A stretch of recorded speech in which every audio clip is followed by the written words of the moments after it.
اس وقت یسوع نے بھیڑ سے اور اپنے شاگردوں سے یہ باتیں کہیں کہ فقیہ اور فریسی موسیٰ کی گدی پر بیٹھے ہیں، پس جو کچھ وہ تمہیں بتائیں وہ سب کرو اور مانو، لیکن ان کے سے کام نہ کرو، کیونکہ وہ کہتے ہیں اور کرتے نہیں۔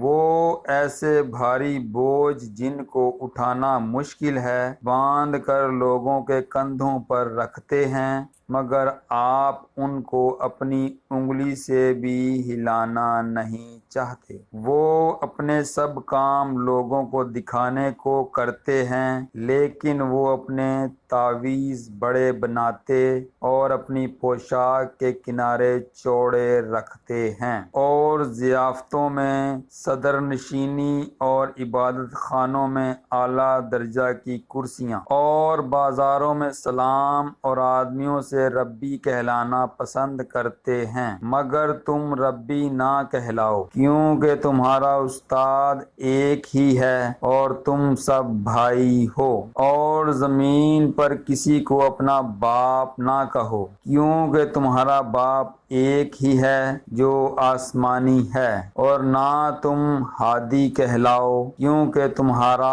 ہادی ایک ہی ہے یعنی مسیح، لیکن جو تم میں بڑا ہے وہ تمہارا خادم بنے۔ اور جو کوئی اپنے آپ کو بڑا بنائے گا وہ چھوٹا کیا جائے گا، اور جو اپنے آپ کو چھوٹا بنائے گا وہ بڑا کیا جائے گا۔ اے ریاکار فقیہوں اور فریسیوں، تم پر افسوس کہ آسمان کی بادشاہی لوگوں پر بند کرتے ہو، کیونکہ نہ تو آپ داخل ہوتے ہو اور نہ داخل ہونے دیتے ہو۔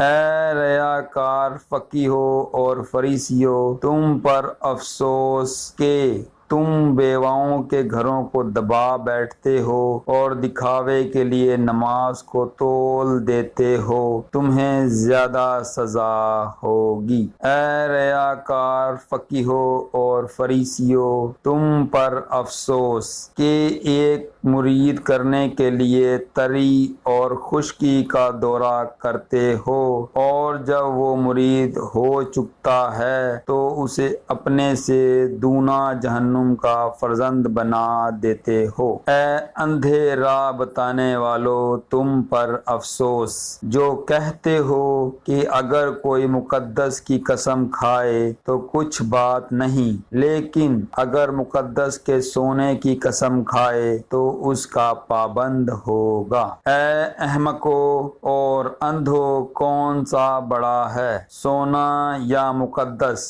جس نے سونے کو مقدس کیا؟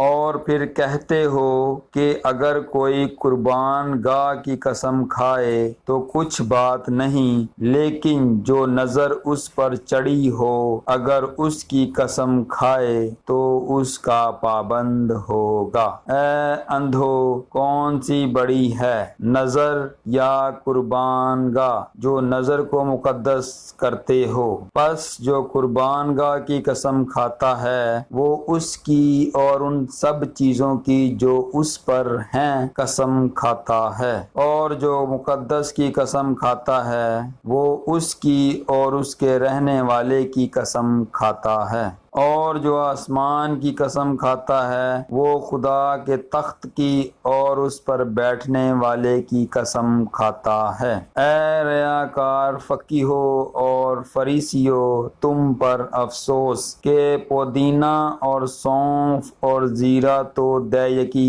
دیتے ہو، پر تم نے شریعت کی زیادہ بھاری باتوں یعنی انصاف اور رحم اور ایمان کو چھوڑ دیا ہے۔ لازم تھا کہ یہ بھی کرتے اور وہ بھی نہ چھوڑتے۔ اے اندھے راہ بتانے والو، جو مچھر کو تو چھانتے ہو اور اونٹ کو نگل جاتے ہو۔ اے ریاکار فقیہوں اور فریسیوں، تم پر افسوس کہ پیالے اور رکابی کو اوپر سے صاف کرتے ہو، مگر وہ اندر لوٹ اور ناپرہیزگاری سے بھرے ہیں۔ اے اندھے فریسی، پہلے پیالے اور اور رکابی کو اندر سے صاف کر تاکہ اوپر سے بھی صاف ہو جائے۔ اے ریاکار فقیہو اور فریسیو، تم پر افسوس کہ تم سفیدی پھری ہوئی قبروں کی مانند ہو، جو اوپر سے تو خوبصورت دکھائی دیتی ہیں مگر اندر مردوں کی ہڈیوں اور ہر طرح کی نجاست سے بھری ہیں۔ اسی طرح تم بھی ظاہر میں تو لوگوں کو راست باز دکھائی دیتے ہو مگر باطن میں ریاکاری اور بے دینی سے بھرے ہو۔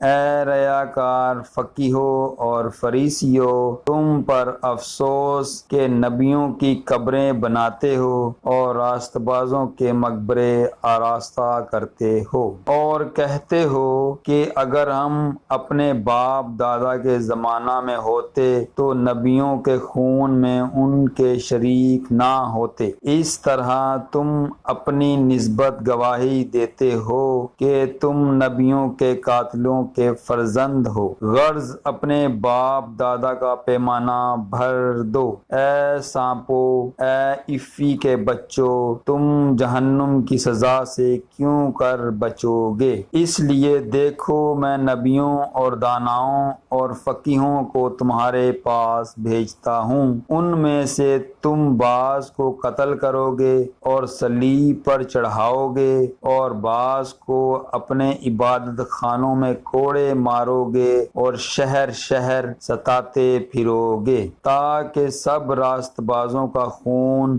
جو زمین پر بہایا گیا تم پر آئے، راست باز ہابل کے خون سے لے کر برکیہ کے بیٹے زکریا کے خون تک، جسے تم نے مقدس اور قربان گاہ کے درمیان میں قتل کیا۔ میں تم سے سچ کہتا ہوں کہ یہ سب کچھ اس زمانہ کے لوگوں پر آئے گا۔ اے یروشلم، اے یروشلم، تو جو نبیوں کو قتل کرتی اور جو تیرے پاس بھیجے گئے ان کو سنسار کرتی ہے، کتنی بار میں نے چاہا کہ جس طرح مرغی اپنے بچوں کو پروں تلے جمع کر لیتی ہے اسی طرح میں بھی تیرے لڑکوں کو جمع کر لوں، مگر تم نے نہ چاہا۔ دیکھو تمہارا گھر تمہارے لیے ویران چھوڑ جاتا ہوں، کیونکہ میں تم سے کہتا ہوں کہ اب سے مجھے پھر ہرگز نہ دیکھو گے،